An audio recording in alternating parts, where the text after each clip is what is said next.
애틀랜타 라디오 코리아 3월 21일 월요일 오늘의 한 뉴스입니다. 올해에만 7번의 금리를 잇따라 올리고 돈줄을 죄는 긴축에 돌입한 연방준비제도의 코스 변경은 물가 잡기와 성장 유지라는 두 마리 토끼를 다 잡을 수도 있지만 물가는 못 잡고 경기 침체만 불러올 위험도 있는 것으로 지적되고 있습니다. 연쇄금리 인상은 즉각 미국민 가계와 사업체 이자 부담을 크게 늘려 씀씀이를 주저하거나 줄이게 만들 것으로 예상되고 있습니다.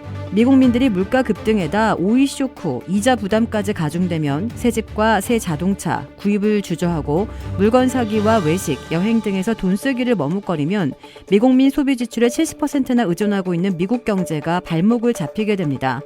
수요가 위축되면 사업주들이 사업을 확장하지도 못하고 고용을 늘리기는커녕 해고에 나설 수도 있어 팬데믹 기간 중에 유례 없이 타이트하고 강력함을 유지해온 고용시장도 크게 흔들리게 됩니다. 고용시장마저 흔들리고 대규모 회직 사태까지 벌어진다면 미국민들이 돈을 쓸 수 없게 돼 미국 경제가 후퇴할 수 있으며 최악의 경우 물가는 계속 급등하는 동시에 경기 침체를 겪는 스태그플레이션에 빠질 위험이 높아지게 됩니다. 페이스북 메타가 일리노이주 개인 생체정보보호법 위반 혐의로 제소하고 7년간 법정 공방을 벌인 일리노이 주민들이 마침내 보상금을 손에 쥐게 됐습니다. 하와이 소재 연방 제9항소법원이 지난 17일 페이스북과 일리노이 집단소송 사건 원고 측의 합의를 조속히 이행하라고 명령했다며 소송 참가자 160만 명이 60일 이내에 보상금 397달러씩을 받게 될 것이라고 전했습니다.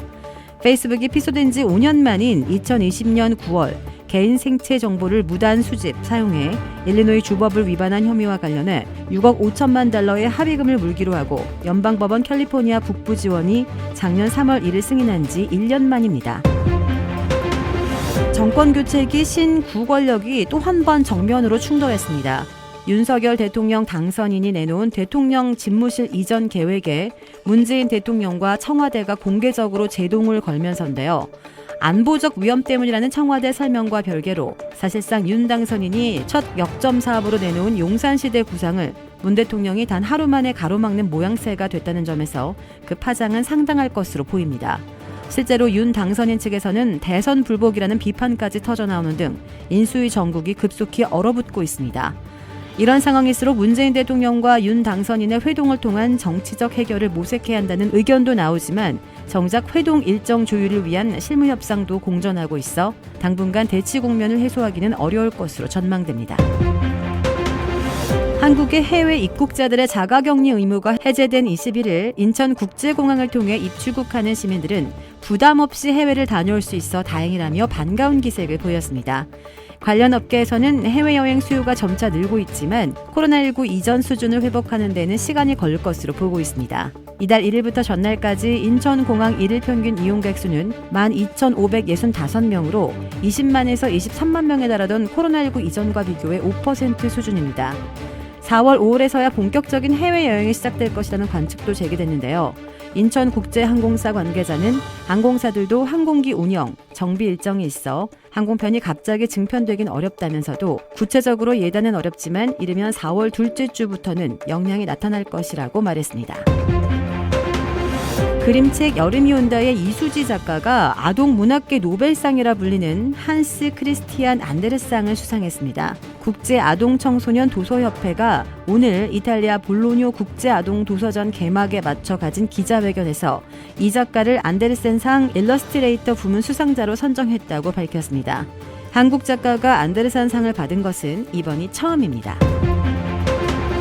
132명이 탑승한 중국의 동방항공 소속 중국 국내선 여객기가 현지 시각 21일 오후 중국 남부에서 산에 추락하는 사고가 발생했습니다. 중국 민용항공국에 따르면 이날 오후 1시 15분 남부 윈난성 쿤밍을 출발해 광둥성 광저우로 향하던 중국 동방항공 소속 여객기가 광시장족 자치구 우저우 텅현 인근 산악 지역에 추락한 것으로 확인되었습니다. 보잉 737 기종인 이 사고기는 오후 2시 20분께 연락이 두절됐으며 이후 2분 만에 고도가 8,000여 미터 떨어지면서 추락했습니다. 추락 지역에는 산불이 발생했다고 관영중앙TV 등이 보도했습니다.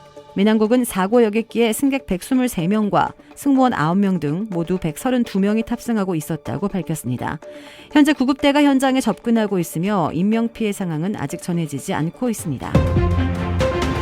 주택 구매뿐만 아니라 커머셜, 웨어하우스, 비즈니스 건물까지 부동산계의 큰손 이주환 부동산. 크레딧 카드 빚 최대 80%까지 탕감.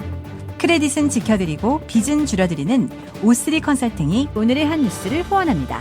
이상 애틀란타 라디오 코리아 3월 21일 월요일 오늘의 한 뉴스의 고지선이었습니다.